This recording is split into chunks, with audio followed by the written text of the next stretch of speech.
अरे बातें नहीं। तो क्लास 9 फिजिक्स में फोर्सेज लॉ ऑफ मोशन का आज लास्ट लेक्चर है। कल पढ़ लिए थे law of conservation of momentum, इसका प्रूफिंग भी पढ़ लिए थे और मीनिंग भी बताया गया था। आज इसका क्वेश्चन है।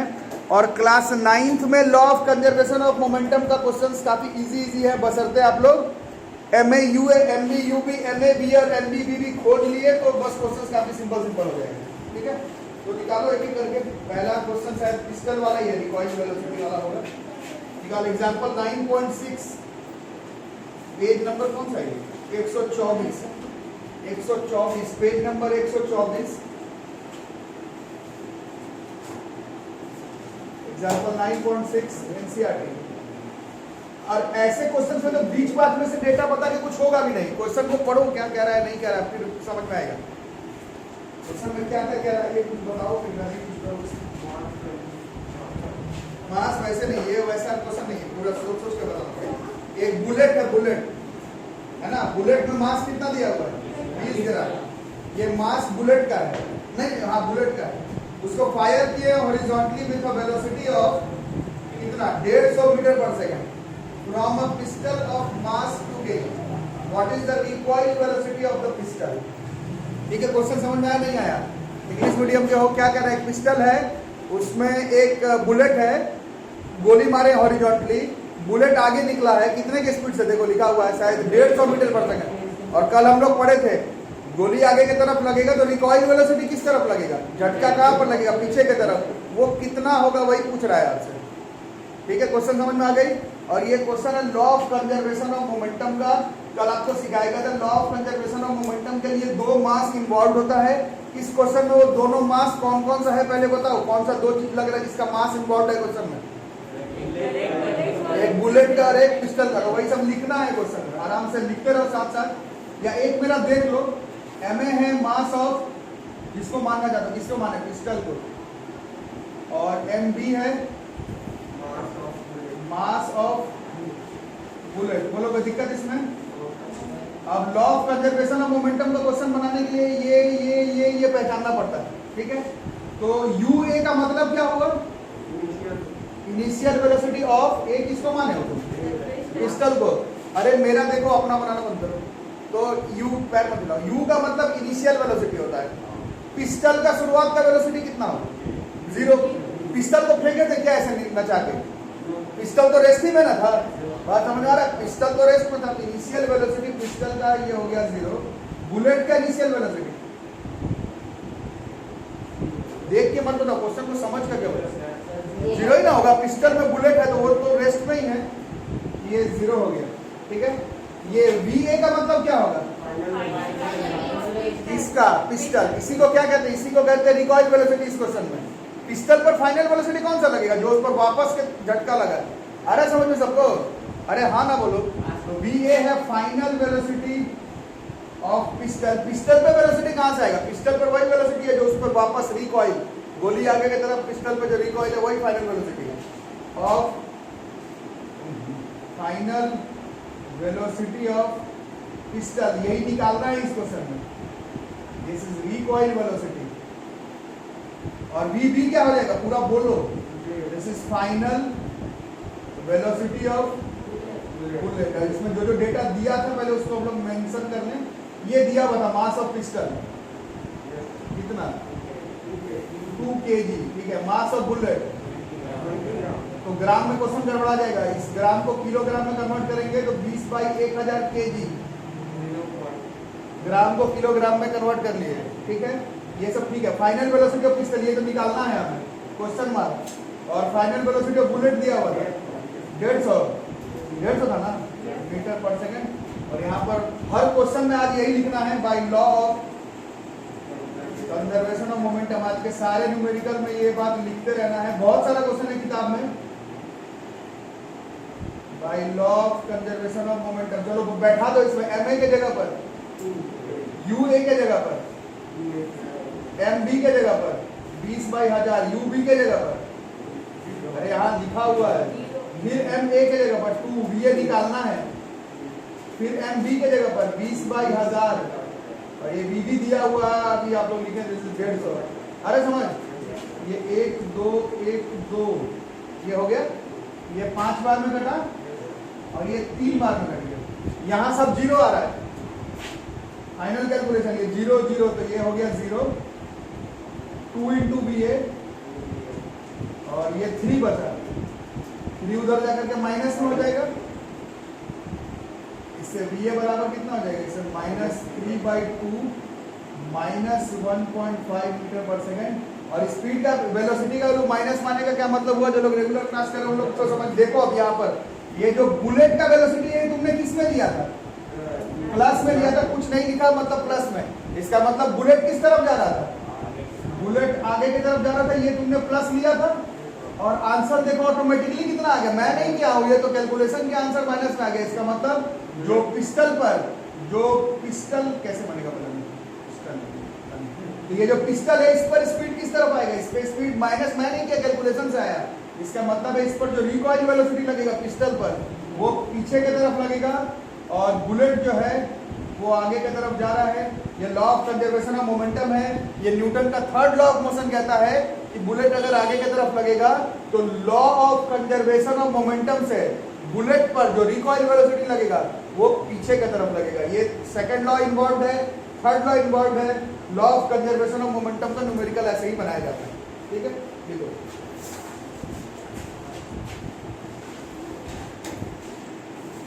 Next question, page number 125, example 9.7।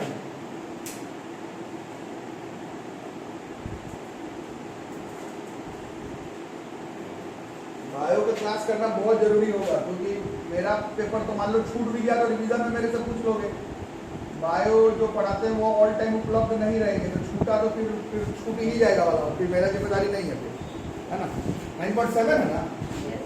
देखो क्या क्या क्या कह रहा है, मान लो क्या कह रहा है, इसमें एक लड़की है, देखो क्वेश्चन को पढ़ो, आधा अधूरा बीच में से डेटा निकाल के क्वेश्चन बनाने का उम्र आपका खत्म हो गया। 9, 10, 11, 12 में जब बीच में से डेटा निकाल के क्वेश्चन नहीं बना पाओगे, क्वेश्चन को पढ़ोगे, समझोगे, फिर उसको अप्लाई करोगे।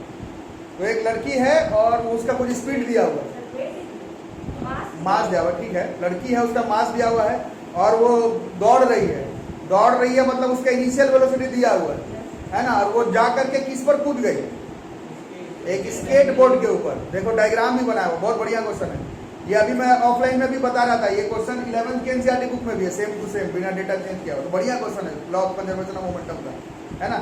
लड़की है, उसका मास दिया हुआ है, वो दौड़ रही है, मतलब उसका इनिशियल वेलोसिटी दिया हुआ है, स्केट बोर्ड में कूद गई, तो स्केट बोर्ड का भी मास दिया हुआ होगा, जो भी हो वो तो पढ़ेंगे, है ना, समझ में आ रहा है।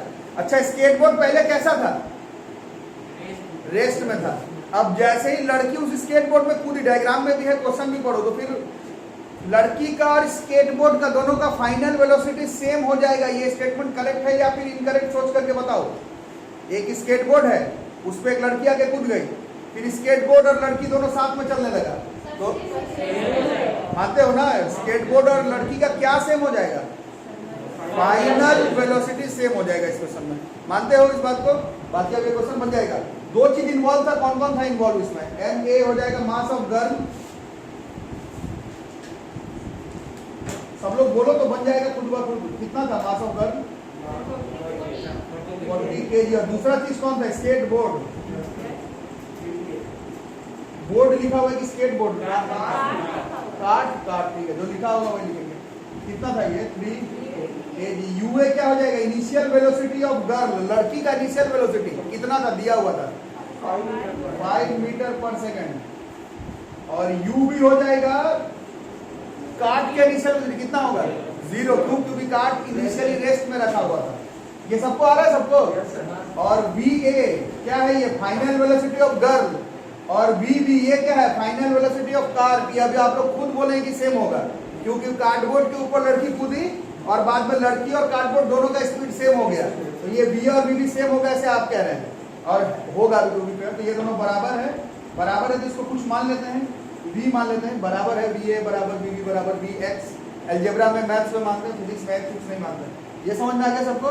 अब इसमें कौन सा लॉ लग रहा है, यहाँ पर लिखेंगे by law of conservation of momentum. समझ में आ रहा है कि बाउंस करना, बोलो जल्दी, समझ में आ रहा है तो फॉर्मूला में सेट कर दो। फॉर्मूला नहीं है ये, कल आपको बताया गया था, ये होता ही है law of conservation of momentum. बताओ ma की जगह पर, ua की जगह पर एम बी के जगह पर, यू बी के जगह पर, फिर एम ए के जगह पर, बी ए के जगह पर, बी दोनों का सेम है, आप ही बोले हैं। एम बी के जगह पर 3, बट इसका भी बी सेम है। इस क्वेश्चन में सेम हो गया क्योंकि लड़की और स्केटबोर्ड दोनों का फाइनल वेलोसिटी सेम हो गया। ये क्लियर है ना सबको? 40 गुने 5 200, ये हो गया 43 बी, बी बराबर हो गया 200 बाई 43, लगभग 4.65। कितना दिया हुआ? 4 पॉइंट, आंसर में होगा 65 मीटर पर सेकेंड अप्रॉक्स। और एक चीज जानने वाली बात है, देखो तुमने यूए 5 लिया था, मतलब 5 लेने का मतलब +5 लिया था, मतलब लड़की जिस डायरेक्शन में दौड़ रही थी, लड़की मान लो जिस डायरेक्शन में दौड़ रही थी, इसको अगर तुमने प्लस लिया है तो आंसर भी देखो क्या आया। इसका मतलब है स्केटबोर्ड पे कूदने के बाद भी वो जो लड़की है उसका डायरेक्शन क्या रह जाएगा? इसी डायरेक्शन में रह जाएगा, दोनों का डायरेक्शन जो है वो सेम रह गया। पिछले क्वेश्चन में देखिए पिस्टल का आगे की तरफ आया था और खुद ब खुद बुलेट का मतलब पिस्टल का रिकॉइल वेलोसिटी आंसर माइनस में आ गया था। इसमें देखो खुद लड़की का स्पीड उसी तरफ, स्केटबोर्ड पे कूदने के बाद आंसर प्लस में आया, मतलब दोनों का डायरेक्शन जो है वो सेम ही रह जाएगा। जो कि कॉमन सेंस में कहता है ना कि स्केटबोर्ड लड़की दौड़ी कूदी तो पीछे की तरफ चलने लगेगी, क्या किस तरफ जाएगी? आगे ही की तरफ। तो प्लस है तो प्लस में ही आंसर आ गया। बुलेट वाले में गोली आगे की तरफ चलाओगे, एकदम कॉमन सेंस कहता है रिकॉइल पीछे की तरफ आएगा। कैलकुलेशन के न्यूमेरिकल में तो भी आंसर माइनस में आ गया था। ये समझ में आ रही है? This is law of conservation of momentum, top topic है इसका। देखो नेक्स्ट क्वेश्चन भी बहुत ही बढ़िया क्वेश्चन है, पेज नंबर 126, एग्जाम्पल 9.8 है।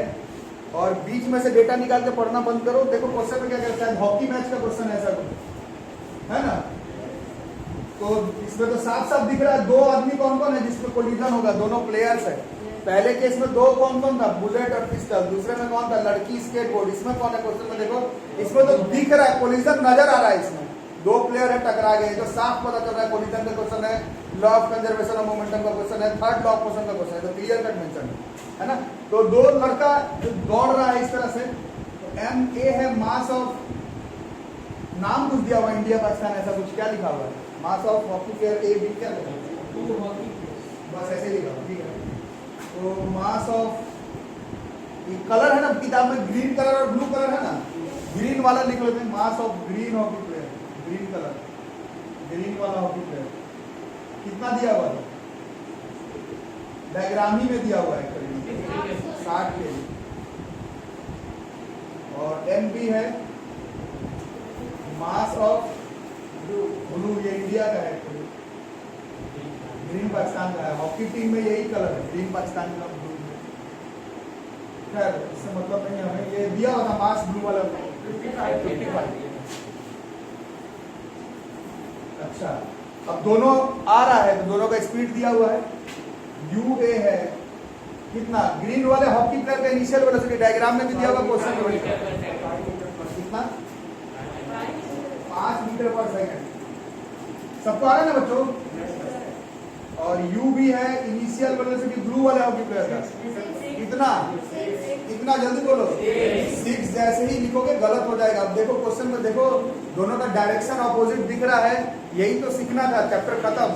अगर इसका 5 ले चुके हो +5 तो उसका -6 या जितना भी 6 है -6 लेना ही पड़ेगा, क्योंकि देखो अपोजिट डायरेक्शन में आ रहा है। यही तो इस चैप्टर का नाम है, फोर्सेज लॉज ऑफ मोशन। ये पूरा चैप्टर वेक्टर का है, velocity vector, force vector, momentum vector, direction ही गलत। जैसे तुम 6 बोले हो ना, अगर 6 ले लेते तो इसका क्या मतलब होता कि पहला वाला भी उसी तरफ चल रहा है और दूसरा वाला भी उसी तरफ चल रहा है, तो कोलिजन कहाँ होगा, फिर टकराएगा कहाँ, बनेगा कहाँ? सबको आ रहा है समझ में? जैसे ही 6 पे बनाओगे पूरा आंसर गलत आ जाएगा, और आंसर से मतलब नहीं, क्वेश्चन ही गलत हो जाएगा। दोनों एक ही तरफ दौड़ रहा है तो कोलिजन कैसे फिर होगा, है ना। तो दिस इज लाइक -6 मीटर पर सेकंड। यहाँ तक कोई दिक्कत है तो बोलो, बातें मत करो, ठीक है। अब आप लोग इंग्लिश मीडियम के आगे पढ़ो, क्वेश्चन में क्या कर रहा है, ये दोनों टकरा गया, टकराने के बाद क्या हुआ, क्वेश्चन को पढ़ो और बताओ। दोनों आपस में टकराया, उसके बाद क्या हुआ, डायग्राम में भी दिख रहा है। एक वर्ड है इंग्लिश का, देखो पूरा क्वेश्चन पढ़ोगे तो इंटेंगल्ड दिख रहा होगा, देखो मिला कहीं पर, इसके नीचे लाइन खींच लो, इंटेंगल्ड के नीचे लाइन खींच लो और मीनिंग बताओ अंग्रेजी मीडियम के। इंटेंगल्ड का मतलब क्या होता है, हाँ, साथ में अटकना है। एक्चुअली में इंटेंगल्ड का मतलब साथ में अटकना होता है। तो जब दोनों टकरा करके साथ में अटक गया, हॉकी खेले होंगे स्कूल में तो मालूम होगा, हॉकी फुटबॉल सब में, जब दोनों साथ में अटक गया तो दोनों का फिर से क्या सेम हो जाएगा, आप लोग बताइए। दो कौन सा वेलोसिटी, दोनों का फाइनल वेलोसिटी सेम हो जाएगा। इस क्वेश्चन में समझ में आएगी, बाउंस कर गया। लड़की स्केटबोर्ड में कूदी तो स्केटबोर्ड के ऊपर ही लड़की चलने लगी, तो लड़की और स्केटबोर्ड का फाइनल वेलोसिटी सेम हो गया। इस क्वेश्चन में दो हॉकी प्लेयर टकराया, बट टकराने के बाद दोनों साथ में ही मूव करने लगा, हॉकी के खेल में होता है ऐसा। तो इस क्वेश्चन के हिसाब से फिर से दोनों बॉडी का फाइनल वेलोसिटी सेम हो गया। क्वेश्चन के हिसाब से रट्टा मार के फिजिक्स का न्यूमेरिकल नहीं बनेगा। ये सबको आ गया समझ में? इसमें भी दोनों का फाइनल वेलोसिटी सेम होगा। फिर से बता दूं कि आ गया समझ में? तो बस दोनों का फाइनल वेलोसिटी सेम है, और इसमें तो अलग से किसी को एक्सप्लेन भी करने का जरूरत नहीं है कि ये कोलिजन का क्वेश्चन है, ये law of conservation of momentum का क्वेश्चन है, तो साफ सब दिख रहा है क्वेश्चन। तो इसमें भी VA बराबर VB बराबर B, और यही निकालना है कितना होगा। अब इसमें हम लोग लगाएंगे बाय लॉ ऑफ, किताब में इंटेंगल वर्ड के नीचे लाइन खींच लेना, साथ में अटकना होता है, इसका मतलब साथ में अटकना। और फिजिक्स के भाषा में बात करें तो इसका मतलब है फाइनल वेलोसिटी सेम हो जाना। इंटेंगल्ड का मतलब यही होता है। फिजिक्स के भाषा में अगर बात करें तो दोनों टकरा के इंटेंगल्ड हो गया तो दोनों का फाइनल वेलोसिटी सेम हो गया। तो by law of conservation of momentum, formula जानते हो, लिखाई हुआ है, MA UA plus MB UB equal to MA BA plus MB BB। बताओ तो MA के जगह पर 60, UA के जगह पर 5, MB के जगह पर 55, बट UB के जगह पर माइनस चाहिए। जैसे प्लस ले लोगे पूरा क्वेश्चन का पतंगड़ बन जाएगा, दूसरा चीज आ जाएगा। फिर MA के जगह पर 60, और B और BB सेम है तो BB रहने देंगे, ये 55 है, ये भी दोनों का सेम रहेगा। इस क्वेश्चन में भी बाई चांस सेम रहेगा। 300 माइनस 330 बराबर 115B, तो माइनस 30 हो गया, बराबर 115B। therefore B बराबर माइनस 30 बाई 115 माइनस 0.2, कितना देखो कैलकुलेशन क्या रहेगा, मैं नहीं कर रहा, माइनस 0.262324 कितना, हाँ 0.26 मीटर पर सेकंड। ये क्वेश्चन का आंसर है। तो दिक्कत ठीक है। और इसका आंसर माइनस वाले का मतलब भी बताते चलो। देखो तुमने प्लस किसको माना था, ग्रीन वाला हॉकी प्लेयर को। मतलब अगर ये ग्रीन वाला हॉकी प्लेयर है, ध्यान से देखो, क्लास ट्यूशन में आए हो सिर्फ आंसर करने के लिए नहीं, ये अगर ग्रीन वाला हॉकी प्लेयर था, ग्रीन वाला हॉकी प्लेयर, इसका स्पीड इस तरफ लिए थे, हॉकी कैसे बताया इसको, एक ग्रीन वाला हॉकी प्लेयर का प्लस लिए थे ना, प्लस लिए थे, ब्लू वाले का क्या लिए थे, माइनस, ब्लू वाले का माइनस लिए थे। और आंसर तुम्हारा क्या है, फाइनल आंसर। इसका मतलब क्या हुआ कि टकराने के बाद दोनों किस तरफ चलने लगा, तुमने माइनस इस वाले को माना था, प्लस इस वाले को माना था, और आंसर तुम्हारा माइनस आया। इसका क्या मतलब हुआ, टकराने के बाद जिस तरफ ब्लू वाला हॉकी प्लेयर जा रहा था उसी तरफ दोनों टकराने के बाद जाने लगा, क्योंकि आंसर माइनस में आया है। तो समझ में आई बात, आना बोलो, ठीक है। तो और डायग्राम में दिख भी रहा होगा, ब्लू वाला खींच करके ले जा रहा है, लेकिन दोनों का फाइनल वेलोसिटी सेम है इंटेंगल्ड होने के वजह। इसको वीडियो में बता दो। ये क्वेश्चन जब आता है स्कूल एग्जाम में तो इसमें एक अलग से क्वेश्चन पूछता है कि स्पीड इसमें वेलोसिटी माइनस में आ गया, इसका क्या मीनिंग हुआ। जैसे रिकॉइल वेलोसिटी वाला माइनस का मतलब पूछा जाएगा तो क्या बताओगे कि बुलेट लगा आगे की तरफ, पिस्टल आया पीछे की तरफ, इस वजह से माइनस। इसका माइनस का क्या आंसर बताओगे। इसका माइनस का मतलब हो गया कि ब्लू वाले हॉकी प्लेयर का डायरेक्शन हमने माइनस में लिया था और आंसर भी माइनस में आ रहा है। इसका मतलब टकराने के बाद जहां ब्लू वाला हॉकी प्लेयर जिस तरफ जा रहा था, दोनों टकरा करके ब्लू वाले हॉकी प्लेयर वाले डायरेक्शन में जाएगा, यहाँ पर माइनस का ये मतलब हो गया, ठीक है। सिर्फ क्वेश्चन का आंसर आने से कुछ नहीं होगा, बेसिक्स क्लियर होना चाहिए। Next question page number 127, question number 4। अब पेज नंबर 127 में क्वेश्चन खोज रहे हो, ऊपर की तरफ है, देखो ऊपर की तरफ पेज 127। अब इसमें बताओ क्या है, law of conservation of momentum में टाइप्स ऑफ क्वेश्चन होता ही नहीं, जो 3 तरह के एग्जांपल बनाए हो उतना ही टाइप का क्वेश्चन है। इसमें भी उसी टाइप का कुछ होगा, कुछ बताओ क्या क्या। 2 ऑब्जेक्ट आ रहा लगता है इसमें, क्या है, क्या है बताओ, क्या क्या है। अच्छा अच्छा,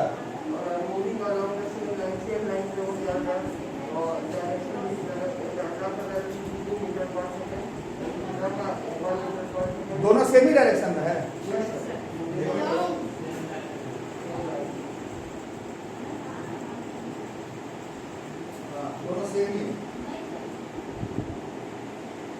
दोनों सेम ही डायरेक्शन में जाता है। और कोलाइड कर लिया और फर्स्ट ऑब्जेक्ट का वेलोसिटी दिया और दूसरे का पूछ रहा है कितना होगा, ठीक है। तो कोई दिक्कत है इसमें? दो ऑब्जेक्ट है सेम डायरेक्शन में जा रहा है, ये तभी टकरा सकता है जब पीछे वाले का स्पीड आगे वाले से ज्यादा हो। तो जाकर के थोड़ी देर के बाद टकराया, कोलाइड किया, फिर चला गया, उसी में से कुछ कुछ पूछा गया आपसे। तो देखते हैं मास ऑफ फर्स्ट प्लेयर है, क्या लिखा? Player object. चलो कितना है? 100 ग्राम तो 100 किलोग्राम में कन्वर्ट करने के लिए 1000 से डिवाइड करना मत भूल जाना। दूसरे का कितना है? ग्राम, तो किलोग्राम में कन्वर्ट कर लेना। और स्पीड दिया हुआ पहले वाले का u है, इनिशियल वेलोसिटी पहले वाले का 2 मीटर पर सेकंड। दूसरे का 1। अब दोनों साथ में सेम हो गया कि अलग अलग स्पीड है? दोनों अलग अलग। फर्स्ट का स्पीड दिया हुआ va, कितना दिया हुआ है? सब प्लस में, ये क्वेश्चन में लिखा हो, तुम अपने से माइनस में ले नहीं सकते। क्वेश्चन में सब प्लस दिया तो अपना दिमाग लगा के प्लस माइनस नहीं करना है, सब प्लस में तो है। अब ये कितना दिया? 1.67। अब थोड़ा ध्यान से देखना, इसमें हल्का सा मैथ्स का थोड़ा रूल का यूज करेंगे। ऐसे 1.67 लेके कैलकुलेशन करेंगे तो दिक्कत हो जाएगा सबको। 1.67 में कैलकुलेशन करेंगे तो दिक्कत हो जाएगा। तो रियल नंबर पहले चैप्टर में सीखे थे और छोटे क्लास में भी सीखे हो। 5/3 का वैल्यू कितना होता है? 5/3 इज 666666666 होने लगेगा, उसी को हम लोग 1.67 लिख सकते हैं। तुमको मन है तो तुम 1.67 से बना लो, कैलकुलेशन लंबा हो जाएगा। आसान बात है कि इसको हम लोग 5/3 मीटर पर सेकंड लेंगे। 5/3 जो है वो 1.66666 मतलब 1.67 ही होता है। तो तुमको 1.67 करके बनाना है, बनाओ, नहीं तो 5/3 से आसानी से कैलकुलेशन हो जाएगा, ठीक है। और शायद दूसरे और निकालना है दूसरे वाले का फाइनल वेलोसिटी, यही पूछ रहा है ना बस। तो by law of conservation of momentum लिखूं कि डायरेक्ट कर दूं? बताओ तो। नहीं लिख देते हैं, बाय लॉ ऑफ कंजर्वेशन घर में कंफ्यूज कर रहा हूं। और तुम लोग कम से कम मेंशन करो कौन सा क्वेश्चन बना रहे हो। ऐसे ऊपर से सिर्फ कैलकुलेशन है, घर पे याद ही नहीं रहेगा क्या बना कर रहा है। अर्पण बातें मत करो, तुम ही तो बात करो। क्या ये तो मेरा स्टाइल है? ऐसे मत करो, बातचीत नहीं। चलो बताओ, MAU है, बताओ यार। 100/1000, UA था 2, MB है 200/1000, कितना था ये? 1। फिर था 100/1000 और इसका कितना था? 5/3। तुमको मन है तो तुम 1.67 से कर लो, ठीक है। और MB है 200/1000 और इसी का फाइनल वेलोसिटी पूछ रहा है तुमसे। पहला का ही वो दिया होगा कि दूसरे का दिया होगा, नहीं होगा। हाँ फर्स्ट ऑर्डर कर, ठीक है। तो बस कैलकुलेशन है, कर ही लोगे। ये नीचे से हजार काट देना सब में, ये कट जाएगा, आता है ना मैथ्स में। ये सब कैसे हो जाएगा? ऊपर कितना बचा? 200 प्लस 200 400, ये हुआ 500/3 प्लस 220। थोड़ा कैलकुलेशन होगा, इसमें थोड़ा आराम से करना पड़ेगा कैलकुलेशन, थोड़ी सी कैलकुलेशन इन्वॉल्व है। ये 400 में से 500/3 इधर जाएगा तो माइनस हो जाएगा। अरे तुम बोल नहीं रहे हो तुम लोग यार। अब यार 5/3 500/3, हाँ। और उधर क्या बचा हुआ है? 220 भी ना।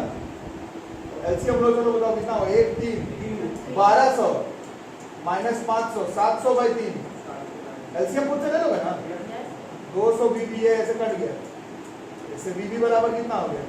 7/6 7/6 मीटर पर सेकंड। ये सोचना आंसर, ठीक है। चलो इसका आंसर पीछे एक्सरसाइज में नहीं है तो यही आंसर होगा।